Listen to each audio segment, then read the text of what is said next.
All right, finally, we got to the second half of the training, which I'm so excited to show you because this is the stuff that I do now. All right, so the core 4 are the things that you have to know in order to do the next 4 things that I'm going to show you. All right, and so the first 4 is about stuff you can do to let other people know about the things you sell. Now we talk about how to get other people to let them know about the stuff you sell. Okay, so here we are. We're getting to lead getters. You are here. You're like, what's a lead getter? Oh, I will tell you. Get people who get you more leads. So building a $100 million leads machine is all about leverage. So I talk about leverage a lot. It's imbued in the logo that we have at acquisition.com because it's so important to me. So leverage, simply put, is the difference between what you put in and what you get out. So if you put a little bit in and get a lot out, you have lots of leverage. You have high leverage. If you put a lot in and get a little bit out, then you have low leverage. Okay? So we want to do the things that get us the most for the time and effort we put in. One of the things I like to hit on with this is that you don't mistake leverage for speed. All right? A person can only move so fast. It's not about going from 200 calls to 400 calls. It's about how can I make one call that gets me 1,000 calls? That's leverage. Okay? So a person who's 1,000 times ahead of you isn't moving 1,000 times faster. They physically can't. They're just doing different stuff. So the future that feels so far away from you with leverage is often a lot closer than you think. And so there's only 2 people who can let strangers know about the stuff you sell. You and other people. And there are more of them than there are of you. And so I want to walk you through 4 scenarios that illustrate the concept of leverage because this is going to set the frame for everything we're going to talk about in the second half of this training. All right? So let's say scenario 1, you are the lead getter. You're the person who gets the leads for your business. So you do the core 4 all day, every day by yourself, and you get enough leads to pay the bills. That's awesome. Congratulations. You were a solopreneur. You're a self-starter. Amazing, right? And so you're doing the 100 every single day. You're doing the roll of 100. Scenario 2 is you get a lead getter. So you only do the core 4 for one day, and then you say, hey, man, I can show you how to do this. Do you think you could do this for me every day? And that guy says, sure. And so all you did was you did 100 outreaches, you got one guy, and then he does it now every day on your behalf. And I use he because it's easier for me gender-wise to just stick with it. All right? You can replace whatever you want. So now that person does it forever. Think about the leverage there. You did one day of work, and now you still consistently get the same number of leads as you were before. Significantly more leverage, right? Right. For one day of work, we got 365 days in someone else. Not bad. How about scenario 3? You get lots of lead getters. So you work every single day. That's the top line of every day I work and I do 100 dials, 100 outreach, 100 DMs. And then every new day, I get another lead getter. So I got lead getter 1 the first day, and he started the next day. I got lead getter 2, they started 2 days later. I got lead getter 3, they started 3 days later. And you can see now, 3-4 days into my lead getting, I've got 3 people doing 100 a day each. I'm getting more than I ever did on my own. Not bad. I wonder if we can do better. Scenario 4, you get a lead getter who gets lead getters. And you can see where I'm going with this. So you get a recruiter. You do cold outreach, you run paid ads, you make content saying, I'm looking for a recruiter who can help me find cold callers, who can help me find the people who can make media with me, who can help me XYZ. And then those people, that one recruiter, brings lead getters for you. So they then bring cold callers in. They then bring cold emailers in. They then bring a content team in. They then bring a media buying team for paid ads in. And now that one day of work creates endless leads for you. That is leverage. And so if you see me being able to take the time to make this video rather than calling people every day in order to get the 20,000 leads a day that our portfolio companies get, it's because I have more leverage. And this is what I'm trying to show you how to do. And so this is now the more complete picture of the core 4. So the core 4 are the things that you do. And the other 4 are the 4 types of lead getters. So if you follow this in the arrows, you tell people about your stuff, and then others tell people about your stuff on your behalf using the core 4. And so, for example, if I do cold outreach to a customer and I get a customer, and then that customer tells other customers using warm outreach or makes a post, then that customer told other people about my stuff without me doing anything. That is significantly more leverage. This is the complete picture of advertising. This is the point of this book, and I had to go through the core 4 to get you to this point so that we can scale. This is how you make a $100 million leads machine. All right? The first is how you make a few $1 million, $10 million, maybe 20. This is how you build an empire. So there are 4 types of lead getters, which is 4 types of other people who can get other leads for you. The first are customers. The second are employees. They work for you. They do it on your behalf. Next are agencies. They sit outside of your business, but still do the same core 4, again on your behalf, but they just sit differently, and there's a different way to deal with them. And then finally, you have affiliates. All right, affiliates are some of the most complicated, but again, some of the highest scale way of getting huge amounts of traffic and leads into your business on an ongoing basis for one-time work. And so now that we understand where we sit in this thing, and the objective of the lead getter section is to give you the most leverage, as in you get more leads for the time you put in. Now let's dive into the first one, which is getting customers to refer you more customers. Referrals. We hit last. Another fancy word for referrals is just word of mouth, right? So I'm gonna tell you a quick story, how referrals work, why most businesses fail, and a quick conclusion around this. All right, so let's dive in. Way back when, I started running ads for Gym Launch, right? And I was the only media buyer, and I was pretty good at running ads, and so I pretty much just ran them. And so we are now scaling, and we're doing 500,000 a week at this point. So this is 2 years into the business, and things are just ripping and roaring. And we're now back at my wife's parents' house, which is where this whole kind of story had started, except I was some guy from the internet who was crashing there because he didn't have a place to stay. But now we made enough to buy their house every single week, which was a kind of a cool thing for me, you know, and now we're on good terms and they don't think I'm a bum, which is cool. That being said, all of a sudden I was sitting on the couch with Layla and she says, hey, you know, the sales were soft the past few weeks. I was like, huh. She's like, can you check the ads? And I was like, sure. So I pull the ads up, and I have this sea of red. And so anybody who's ever run paid ads knows that that if you have a bunch of red, it's like rejection notices, ban notices, whatever. And all of our ads were turned off. And I start bursting out laughing. And she's like, what? And I said, how many sales did you say we did 2 weeks ago? She's like, 21. I was like, how many did we do this week? And she said, 15. I was like, okay. So I've got good news and I've got bad news. Which one do you want? And I was like, well, the bad news is I'm not as good of a marketer as I get credit for, because the ads have been off for 2 weeks. And she looked at me like, are you kidding me? How did you not check this for the last 2 weeks? Which shows you how much attention I was putting to it. I was like, but whoa, you want to hear the good news? And she's like, what? I was like, we have a lot of word of mouth. So the real is that the first 12 months of us being in business, we got 100-to-1 return on advertising. And so was it even the advertising that we were running in paid ads, or was it just that I happened to spend a certain amount of money and we had so much word of mouth it didn't matter? I don't know. Can't tell you. But I will tell you is that I put this to the test. And so after finding that out, a few months later, I was actually on stage at this event. This is this exact event. And so we have 700 people in the room, all who had paid $42,000 a year to be there. And I was trying to illustrate the point of how important word of mouth was. And so I said, okay, everybody, time to raise your hands. We'll do a little interactive thing. So who here, raise your hand, found out about Gym Launch from another gym owner? And as soon as the words left my mouth, I was like, oh shit, I really hope that people raise their hand, otherwise it will really make my point look bad. And so like nothing happened for a second. And then a couple guys raised their hand. I was like, okay, there's a few. That's really not that encouraging, but okay. And then a few more raised their hand. And then a few more raised their hand. And then the entire room had their hand raised.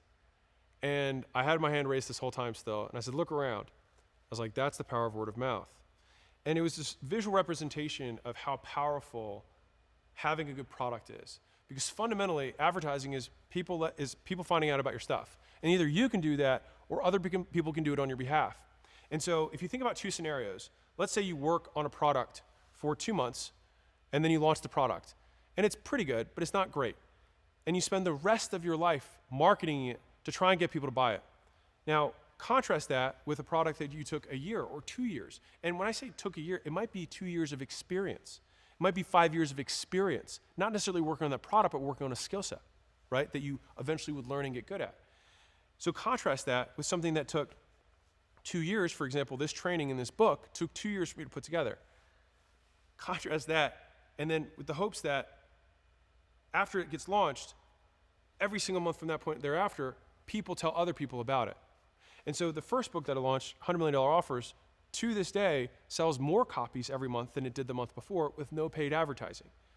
Like that book, in terms of its sales alone, qualifies it as a portfolio company for context. And I showed that only to say that there's enormous power and leverage today's social media more than ever in terms of the power of word of mouth. And more people than ever look at reviews, they ask their friends. And so, like, it's never been more important to make something exceptional. And so I tell this story to illustrate how important referrals are and how it is worth the time and effort to make the product that much better, because it will make your advertising life easier. You'll be able to outcompete everyone, because if I advertise to get book buyers in, and I know one book buyer gets me 10 more book buyers on a long enough time horizon, I can outspend everyone. And that is the ultimate lever to be able to make every other type of advertising work. Because then every month, even if you did zero advertising on your own, you still grow. And that's the power of word of mouth. So that's the quick story. So let me explain how these work.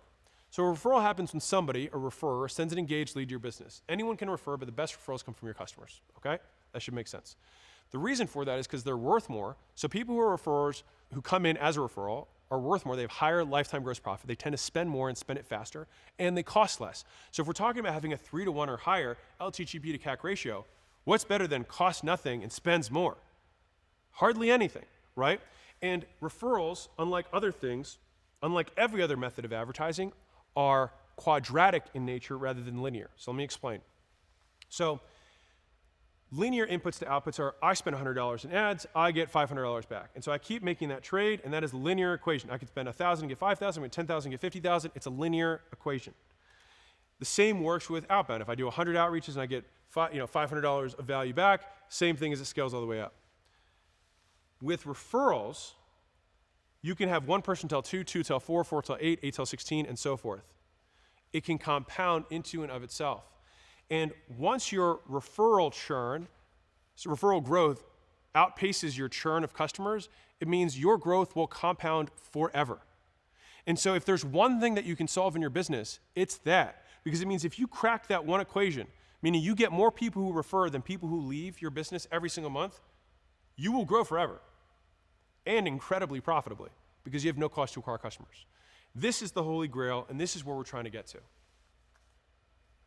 And so if you look at percentage of clients who refer monthly minus percentage of clients who churn monthly, if that number is positive, that is the monthly compounding growth rate of your business. So if 10% of people refer me a customer and 5% churn every month, then my business will compound, grow at 5% per month. Really good. And so, number one, if referrals are greater than churn, then you grow without any advertising at all, forever. If referrals are equal to churn, then you need other advertising to grow your business, but you will maintain. A lot of people are here. And 3, if referrals are less than churn, you've got to advertise just to break even. Boo. That's also a lot of people. And when that happens, you kind of enter the hamster wheel of death, which is you're like, I need more leads, and then more people come in because your shit sucks, and then they leave.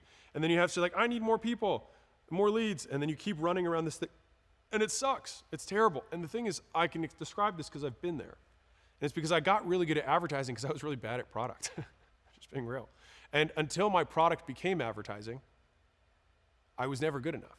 But when my product became advertising and sales, that itself became an exceptional product. And so it was the first time I ever got to experience what that was like. And since then, I've never wanted to build a business without it, which is having a product that was so good that people tell other people about it. It just makes your life a lot easier. And I'll just leave it there. It makes your life a lot easier. If you talk to any massive business owner, they know that at scale, the only thing that really works over time is word of mouth. Because the efficiency of media decreases over time. Like there's massive inefficiencies as you reach scale. So you have to have something else that compounds in the other direction to keep your costs low, which is people telling people about your stuff. All right? So let's walk into number 3, which is why most businesses fail. Number 1 is that their product isn't as good as they think it is. And the second is they just don't ask for them. They don't ask for referrals. So let's break down each of these. So the business owners, they're like, man, my dry cleaning business is amazing. If I just had more customers, it's like, dude, if you had more customers, they would all just find out that your shit's mediocre. And the real talk is that most people are average, and half of people are below average. But the good news is if you're watching this, you're at least trying to get better, which means you might be above average, or at least you will be. All right, so I'm going to show you how to do it. So you're not making as much money as you want because you're not as good as you think you are. So problem number 1 is the product isn't good enough. So I'm going to walk through this mental framework for you, which is the price-profit-value relationship, okay? The value is what they get. That's the top of this little chart here. All right? The price is what you charge, and the cost is what it costs you. All right, so the difference between the value and the price is goodwill. That's fancy terms, customer surplus, if you want to talk to the economics people. But I just call it goodwill. All right, I paid $10 for a burrito. I would have paid $12. $2 of goodwill go to between me and the business. I like that business more, right? Here's a fun little example for you. If I went and took a Chipotle burrito, same exact burrito, and Chipotle just started selling it for $50, would I then feel like it was a ripoff? I don't use the word ripoff in general because I believe in fair exchange, but some people might. And so there is a bidirectional relationship between the price and the value that people perceive and ultimately the goodwill they get. And so you're like, wait, Alex, I feel like that's contrary to the offers book where you said, wait, there's 3 wines and the most expensive wine was valued more. Well, the answer is yes. It's bidirectional. It goes both ways. And so understanding that is why pricing is one of the largest levers in making more profit in the business. Fundamentally, the reason lead magnets work is because we force goodwill. We create something that has 0 cost to them, and so any value they get above 0, obviously the cost, they have some time involved, but from a pricing perspective, there's no price cost. Any value they get creates goodwill. That's how lead magnets work. And so ideally, we want to create goodwill with every interaction that someone has, so we reinforce them for doing business with us, and they want to do more of it. All right? Now, on the left side of this, you have somebody at the top, so if they get significantly more value than the price, they become a referrer. If they're neutral, they don't say anything. And if they're negative, they get less value than you charge them, they will hate you. All right? And the key is, okay, well, I could decrease my price, that would increase my goodwill, but that might decrease my profit. And that's how the 3 interplay together. So, you're like, okay, well then, what do I do? You increase the value, because that's the one thing you can control. You can't control how they're going to perceive the value, but you can control the things that get the most percentage of people to receive value. All right? Because if we move that top line as far as we can up, it increases our ability to change our price and still get profit and get goodwill, right? So the big limiter on this whole equation is how high we can set this value thing.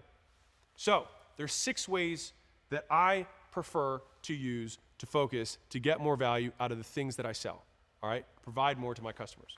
So you'll find that these also correspond with how advertising works, which is great because I love things corroborate. So just like when we were making ads, we had call outs and calls to action, so that's 1 and 6, and then we had our value equation in the middle. Well, we're going to use that exact same framework to actually make better products. So call outs, sell better customers. Fundamentally, if you sell to only rich people, or people who can afford your thing, or people who are qualified in a better way for your thing, you will get better results. And in a real way, if you increase the quality of your prospects, you will increase the quality of your product. Because a smart person can get more out of a product than a dumb person. Or a qualified person can get more out of a product that has specific qualifications than somebody who's unqualified. So I'll give you a real-world example. So at Gym Launch, we figured out, after doing a huge meta-analysis of our customers, that gym owners that were the most successful had 3 things in common. They had a signed lease, so they actually had a physical location. They had at least 1 employee, and they had at least 30 customers. So if someone has all 3 of those things, they'll make a ton of money with their thing. So what happened? Well, we told the sales team that. We said, if they don't have these 3 things, do not sell them. What else did we do? We told the marketing team, say this in all of our marketing. These are the things that we're looking for. If they don't have these 3 things, tell them this is not for them. So what happened? We sold better people. Guess what happened after that? Our average results went up. Guess what we could do after that? Market our average better results. And what do? Get better customers. And so it becomes a virtuous cycle that improves the product. But the thing is, and here's the crazy part, we didn't actually change anything about what we sold. We changed who we sold it to.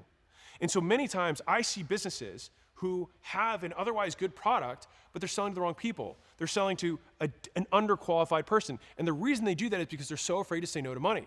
But in doing that, they are unable to say no to the fast money, and in so doing, are not able to get the big money later.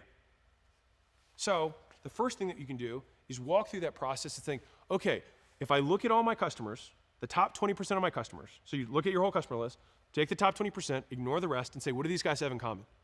Then filter for that on the front end. So that's step 1, sell better customers. Step 2 is set better expectations. So a lot of people have heard the thing, you want to underpromise and overdeliver. Unfortunately, most people overpromise and underdeliver. And part of that I will take some responsibility for, which is people read $100 million offers and said, oh, I will just make outlandish, crazy claims, and they have no ability to deliver on it. And so they actually set themselves up to have more customers hate them. And so, again, ideally, you just want to move this value line so far towards the ceiling that you can underpromise by promising this, because it's all the way at the ceiling, which is really high, even though you can't see it. It's very, very high. Just trust me. All right? And so the idea is maximize the value so you can still promise high, but it's still under what you're going to ultimately deliver. And so you'll notice a recurring theme with all the stuff that we're talking about is like, wait, so I need to make a valuable lead magnet, and I need to make a valuable core offer, and I need to only select for, yeah, that's why business is hard. But it's also very rewarding once you learn how to play the game well. And so if you set better expectations, you will get customers who come in with that price goodwill equation. You'll have way more goodwill because they expect less. And as an aside with this one, this is where having data is so important. Okay, so you noticed in the first example I gave, what did I talk about? As soon as we got better customers, they got better results, and then I talked about the average better results that we experienced. And so one of the first things that you can do to set better expectations is just set expectations for what they are. So just say, this is what the average customer gets at month 1, at month 5, at month 12, at month 24. You can just say, this is it, and not say this will happen for you. You just say, this is what has happened. And when you make that statement, there's nothing that anyone can question, because that's just fact. And so when you do it that way, it forces you or me as a business owner to just level up. So when you just take the 2 or 3 success stories you have, you inflate expectations beyond what is reasonable. Now, it does create a more persuasive ad, but it creates a worse business overall.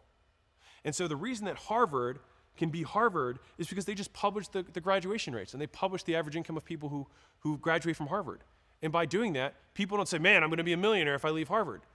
Maybe eventually, I don't know, but we do know that the average person from Harvard makes X as their first job. Okay, so now we know. And then that becomes the bar, because it's based on data, not sensationalism. So set better expectations, which really just means set factual expectations. Increase perceived likelihood of achievement, which means get more people better results, okay? Here's how we do it. So this is a 6-step, very simple process for you to get more people better results. Step 1 is survey the customers to find out who got the best results from whatever the service is that you do, or enjoyed the thing that you did the most. Doesn't really matter. Highest positive experience is what we're looking for. Step 2, interview them to find out what they did differently. Because fundamentally, they did something different than the people who got a poor result, or they were different. Okay? And that's the big difference between number 1 and number 3, is that if they are different, then we talk about what qualifications they have. If they do different things, that's the experience that we have engineered for them, what steps they took internally. So number 3, we look at the actions they all had in common. Step 4 is we force all the new customers to repeat the actions that got the best results. Crazy, right? Step 5, measure the improvement in the average customer results now that we've done these new actions and force everyone to do it in both speed and outcome. And then step 6, match the conditions of your guarantee to the actions that get the best results to get more people to do them. All right? This is the super sand. This is the Jedi code. All right? This is the trick. Is that once you know the activities or the actions that get the most people the best results, you then require that in order to qualify for a guarantee. And by doing that, you communicate to them, these are the things that are most important for you to get the results. And if you do these things, I can guarantee it because I know because of data. And so then it doesn't become a sales pitch. It just becomes, does this sound reasonable to you? If it does, let's do it. If it doesn't, all good. And so when you do that, people now believe they're more likely to succeed because they know exactly what it takes to get the success, and you can guarantee around it. And so again, do not do this if you hate money or helping people, because as soon as you start getting customers results, note what they did, then start guaranteeing new customers those results. But do it on the condition that they do what the best customers did, all right? The guarantee sells more people, and the conditions get them better results. You win, and they win. Number 4, decrease time delay, AKA make it faster. So one of my favorite business models in the world, look at what everyone else is doing, do it in half the time. Easiest business model in the world, works everywhere, all right? So if normally it takes you 100 days to get the average customer to win, figure out how you can do it in 7. Figure out how you can do it in 3. Figure out how to do it in 24 hours, all right? Think about the difference between the marketing agency that signs up a customer and says, okay, we're gonna start running your ads, and it'll take us about 60 days to get you spun up, and then you should start getting some lead flow. Okay, consider that with, as soon as the guy hangs up with the sales guy, his phone rings. And it's like, hello? It's like, hey, I just saw your ad. Now, that's obviously a super extreme example on both sides. Well, the closer you are to that one, even though the actual deliverable is the same, how much more valuable is this one? So much more valuable. And that's what we're ultimately trying to do.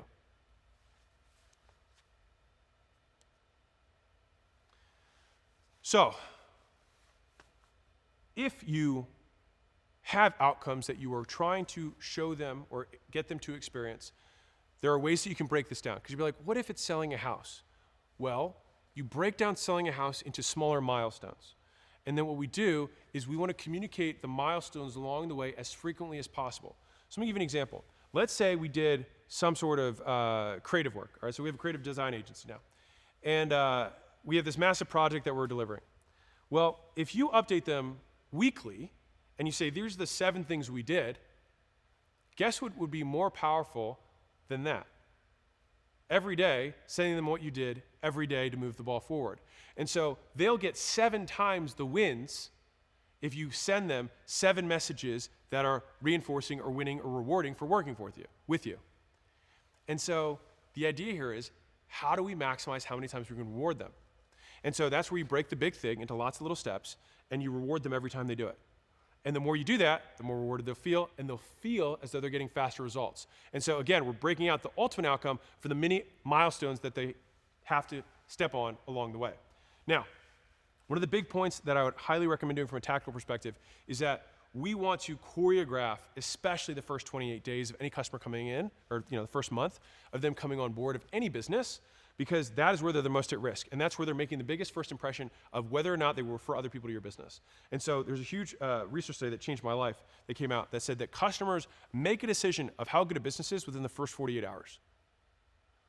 Think about what happens in the first 48 hours in your business. Do you just sell someone and they get no communication? Happens all the time. I know, because I buy shit too, right? And I get no communication. And so what you want to do is make lots of micro promises and meet those promises as you said you would, because then they start to trust your word. And so you say, hey, so we just got you signed up, so here's what's going to happen. You're going to get an email within the next 30 minutes. It's going to have these things on it. And then 2 hours later, you're going to get a call from Angie. Angie's going to walk you through our client onboarding packet. Tomorrow morning, I'm going to set you up with Sandra.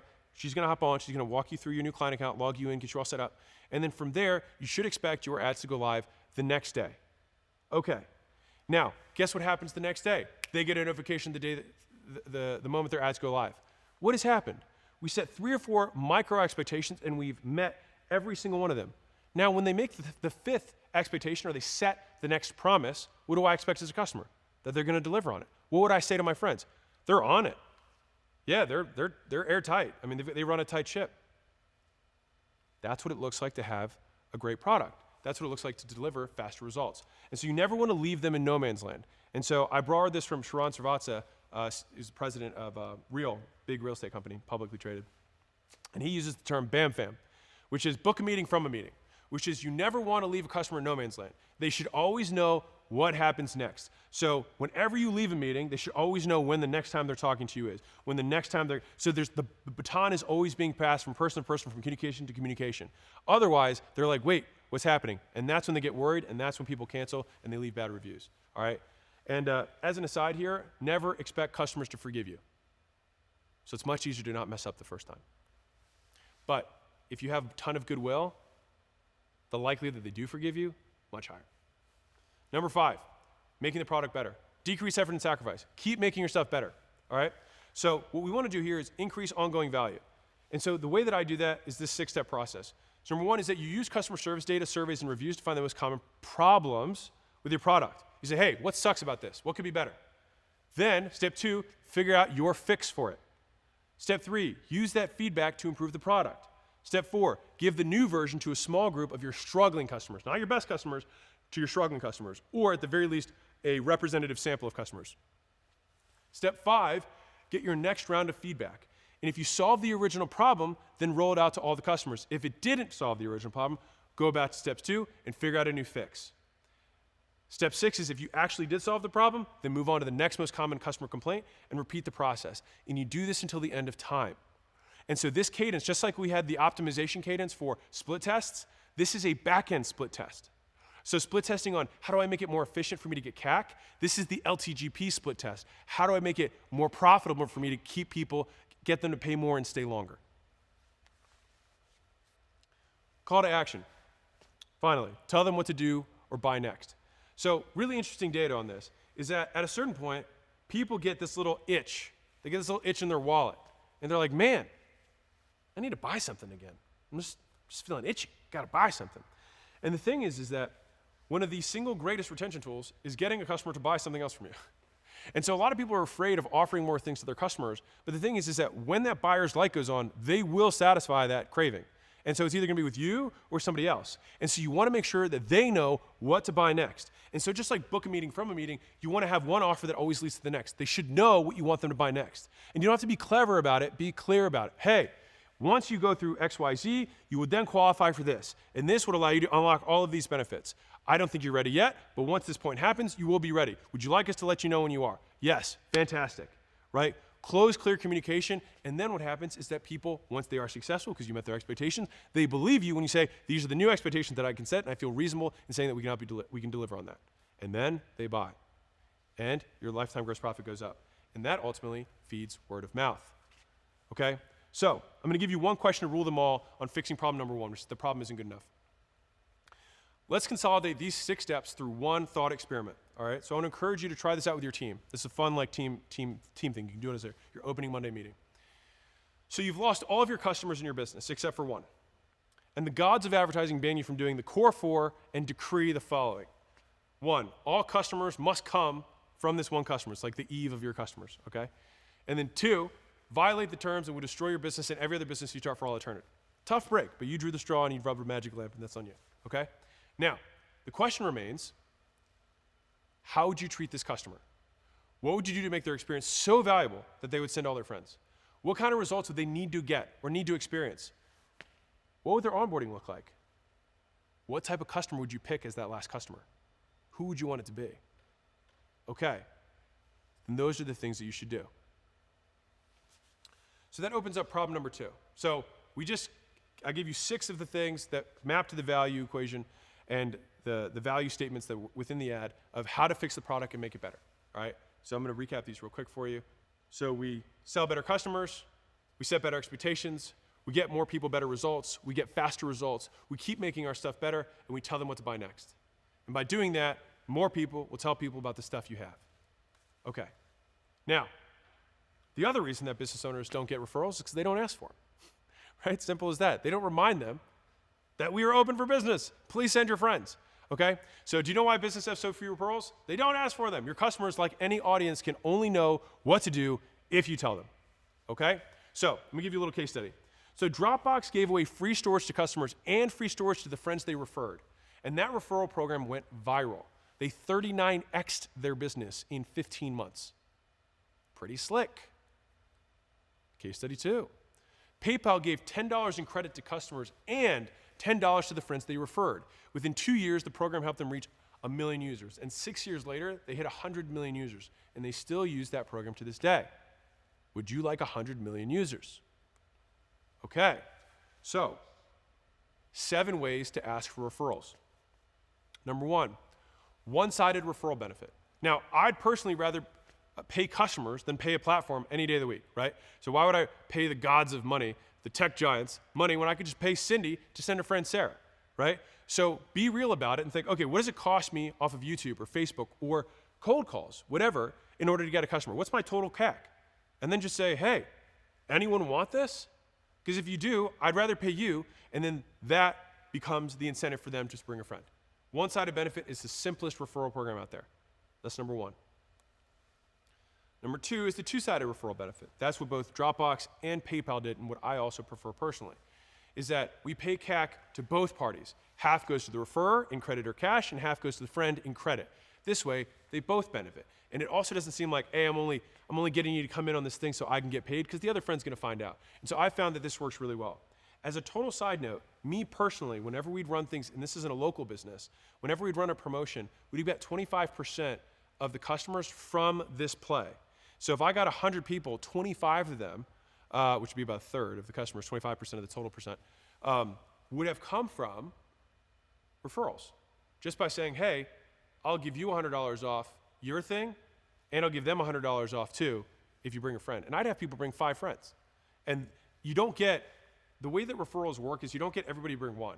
It's usually 1 out of 10 brings 10. And so you just don't know who the influencers are in your community or your customers, and so you just got to treat them all the same. And hopefully you just get good reviews from the rest of them. And so here's a little pro tip for you. So run your paid ads for free. So in our service businesses, again, we got 25 to 30% of signups or referrals. Now here's why this is important. Because we asked for a referral the moment they signed up.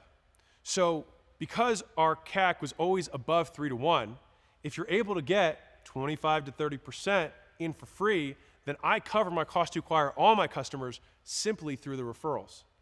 And that creates a really wonderful loop of getting customers. And you know why some people don't do this? They literally don't ask. So I had a sales guy that entered one of our portfolio companies, and he started crushing everyone's numbers. So he was doing 2.5 times more sales than the second best closer. And they listened to the sales calls, they're like, I don't think he's doing anything that much different. And so we pulled the sales guy aside, we're like, yo, what are you doing? Like, I mean, we want to know, we want to figure it out. He's like, I don't know. He's like, I just ask if they, and he was selling an event. He's like, I just ask if they want anyone else to attend the event with them after they sign up. Simple as that. You know what most sales guys won't do? That simple question. And that alone, 2.5x that guy's sale compared to the number 2 guy. Just asked. He said, hey, you're going to this event. You want anybody else you think would benefit? Anybody else you want to bring? So easy, but people don't do it. It's always the fundamentals. Like, advanced businesses never don't do the basics. That's how it works. So, number 3 of the 7 ways to ask for referrals is ask for a referral right when they buy. All right, so on the sales contract or the checkout page, ask for some names and phone numbers of people they'd like to do this with. All right, so show them how they will get better results when they do it with a friend. So you want to talk about this from a selfish intent for the prospect. So if you're doing anything that requires them to work or them to do any new behavior, talk about how, and there's tons of research that supports this, that if they do it with someone else, they're far more likely to be successful. And the friend also gets value. But let's be real, people don't care about their friends. They do, but not really. All right? And so you want to frame it in the perspective of like, hey, you want to know the easiest way to double your results? Bring a friend. Who do you want to do it with?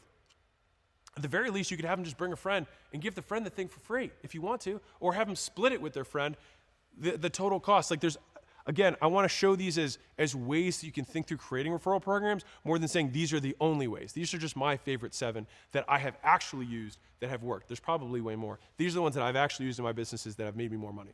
All right, so an easy way to do it. Why would you not want twice as many customers? And a little pro tip on this is that we're not asking if they know anyone, we're asking them who they know. All right, so once someone's a customer, be more direct with the ask. Don't ask if they know, ask who. So number 4 is add referrals as a negotiation chip. So on top of that, you can ask for referrals as a way to negotiate a lower price. So in other words, if someone wants to pay $400 and your price is $500, you can give them the discount in exchange for an introduction to 3 friends. Okay, so you can ethically charge a different price for the same thing because you changed the terms of the sale. All right, this is really important, especially if you're a solopreneur, especially if you're starting out. This is a really great way, because you know what, I'll be real with you. If you're a smaller business owner and you start doing business with other business owners, they're going to try and squeeze you. And that's, I'm not saying right or wrong, it's just part of negotiations. They'll do what they're going to do, right? And so what you can do is say, okay, I get that I'm not as big as you, fine. And you probably are trying to get me to negotiate on my price because you see that I don't have some big building. Fine. Well, I can't, out of ethics, charge you differently than I charge someone else for the same services. But if you're willing to send me somebody else, I can lower the price to X. How does that sound? And so what happens is you actually change the terms of sale. You add another variable to the negotiation. And so, again, I'm starting with 3, and I do that on purpose because you might have already been like, oh, I'll just ask for 1. Ask for 3 for a $100 decrease. And if they say no, then be like, all right, how about 2? Right? And so this gives you a chip to negotiate with to both close the sale and bring 2 more customers in. And again, this is what to do if someone asks for a discount. There's other things you can do too, but this is one that brings referrals in. Number 5, referral events. So this is where people get points, credits, or dollars, or even just bragging rights for bringing friends within an explicit time period. All right, so referral events are typically, they typically last from 1 to 4 weeks, and whenever you run one of these events, sell every one of the benefits of working with other people. It's the same reason that we're selling them earlier. Hey, want to double your results, want to triple your results? Do it with a friend. And so bring a friend, accountability challenge, bring your spouse, accountability buddy. Like, it doesn't matter whatever you're doing. If you can get them to bring a friend to do the thing, they will be significantly more successful. And I've just seen this repeated so many times. These events drive depth in the community and generate even more referrals. And if you can get people to invite friends to these things, they basically become sales events for you. And then they're surrounded by other customers who are the only ones who come to these events, who love you, and then they sell them on coming in. This is really good for local businesses. Number 6, ongoing referral programs. So instead of running a limited duration referral program, you talk about the benefits of doing things with other people all the time. So think about this in your free content, in your outreach, in your paid ads, etc. So after a buddy did this is one of my buddies, he saw a 33% boost in total signups. For context, he had 1 million people buy customers to his event. 1 million people buy customers to his event. And 250,000 of them said they were referred. And all he did was change his language patterns. So all he did throughout, every time he made content, every time he made posts promoting the thing, he said, hey, you want to do this with somebody else, all right? You're not in this alone. You want to have other people. You want to have a support network. Like, hey, if you can do it on your own, that's great. But if you can do it with someone else, it's even better, right? Not hard ask, just soft asking the whole time through. And because he had such a massive marketing event, he couldn't directly attribute it, but all he knew is that he started doing it this way, and he got a 3rd increase. For me, very impressive. And so number 7, there it is, number 7. This one's really savage. Create bonuses for people who 1, refer, and 2, leave a testimonial. So, a few examples. If I have a different level of service, which might be VIP service, it might be faster response times, it might be more times a day, it might be premium session times, it might be a course, it might be a PDF, it might be an unlockable, it might be an event. It doesn't matter what it is. You have some bonus, something that's very valuable, and you say, you can have this for free, but the only way you can do it is if you send me a friend and you leave a review or you leave a testimonial. And you'd be amazed at how many people, and you advertise, oh man, so-and-so did this thing, or oh, this is one of the benefits from our VIP people. Well, how do I get VIP? Oh, you got a 1 and 2. Got to send me a customer and leave a review. That, far more valuable than money, especially if you can tie it to status. Because a lot of people feel weird accepting money, bringing a friend, but if you give them an unlockable bonus, all bets are off. And you tied status to them doing the thing that you want them to do. And ultimately, also make them more successful, because when they do it with a friend, they are more successful. All right? So, little pro tip. This is important.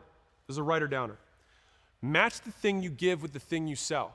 So if you're going to give any kind of referral bonus, like the free storage for Dropbox or the free credit for PayPal, you don't want to, like if you're not giving away money, you have to match it to the thing you sell. Try to match the referral incentive to the core product.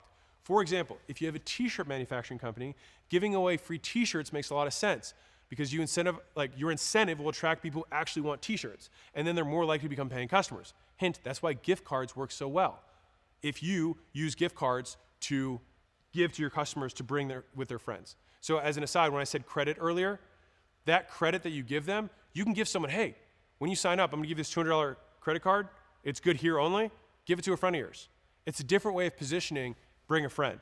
That way they're giving a gift to their friend, and then the friend is like, well, I wanna spend it, so then they get credit from their friend as doing a solid for them, right? And then the friend feels like they should spend it and they come in, all right? Now, on the other hand, if you give away an amazing limited edition t-shirt for your IT service business, it may or may not attract people who want IT services. So try and match the thing that you give away with the thing you sell. Just being clear about that. Otherwise, you just might get people who want the thing and have nothing to do with your core service. So we just went over 7 of the tactics of how to ask for them better. And so what I want to do is give you a real-world example of combining all those things into one killer play. Now, to be clear, this isn't the only thing you can do. I just want to show you that you're really only limited by your imagination of how to mix and combine those 7 into ultra mega referral plays. And so this is one of my favorite ones, which is around gift cards. All right, and so one of the ways you can do this is give a gift card to every single person who signs up for whatever it is that you sell. And you can make that gift card up to 1/3 of the cost of the thing that you sell. And ideally, that'd be based on the gross profit of it. Remember, LTV to CAC, keep it over 3, same concept. And so then you say, hey, you can give this gift card to a friend of yours if they sign up with you. And now the gift card, here's a little wrinkle for you. You add an expiration date to it within 7 days or 14 days from the date you gave it to them. And that'll force them to use it. And this gives the referrer, the customer, status when they give it to their friend. So rather than saying, hey, join this service or sign up for this thing that I'm doing for $2,000 off, they say, hey, I got this gift card for $2,000. Do you want it? I don't want to waste it. Right? So it's seen as a much bigger deal for them and a much bigger gift from one friend to another. And so here's a couple more wrinkles around this. you can still use the hinge method, the three-way introduction with this tactic, right? So then have them text a picture to their friend of the gift card. And so here's some bonus points if you want some advanced tactics on this, is that if you write the friend's name on it before texting the picture, it makes it feel personalized and gives you a legitimate reason for asking for the friend's name, wink, and their contact info. And you can also sell gift cards at 90% off as purchasable gifts. So this is great for like holiday season stuff, Black Friday stuff. You just say, hey, like, I'm selling gift cards for $2,000 for $100, right? And people like lose their mind, and you say, hey, limit 2 per person. And so now you put some scarcity around how much each customer is able to buy these things, and then stocking stuff. And that means that you literally get paid to get new customers. And I can't really think of a much better way to make money than doing that. And so this is just an example, all right? So you think about that, like hopefully that gave you a couple different ideas, because that combined a few of the concepts that we had earlier. But I don't want you to carbon copy this. I want you to think about, okay, how can I use this in my own business? And I use this as a gift card. You could also have it as a credit or a discount or any of those things to ultimately get more people in. But if there's one thing that I can hopefully impress upon you when it comes to referral stuff, is you have to think about the referrer. And how can I give that person status? And so you say, hey, I want you to give your friend a $2,000 gift so that you are perceived as a great friend. And because I've met and exceeded all the promises I've made up to this point, you can feel confident that when you give them that thing, they're going to get an amazing experience, so they'll only like you even more. Because you'll be like, man, I'm so glad you introduced me to that guy or that business or that company, because man, they've changed my life. And like, what better thing can you give a friend? Conclusion. Referring is always a risk for the customer. They risk their goodwill with their friend in the hopes of getting more by showing them something cool, which is your stuff. So customers only refer when they think it's very likely their friend will have a good experience. And so just like making an offer, we want to maximize the benefits for them and minimize the perceived costs of them doing this on our behalf. And so if you have an amazing product and you make an incentive for them to do it and you give their friend a bonus, then they're increasing each of those little cracks in the armor of them not giving you what you want. And so eventually the dam breaks, and then you get the flood of referrals that you're ultimately looking for. All right? So make good stuff and ask for them. And so here's the action item. Figure out your referral percentages and churn percentages to set a baseline of your business. Then implement the 6 giving value steps to build goodwill. And then capitalize on that goodwill that you've built by improving your product by using 1 or more of the 7 ways to ask for referrals. That's how you build referrals into your business.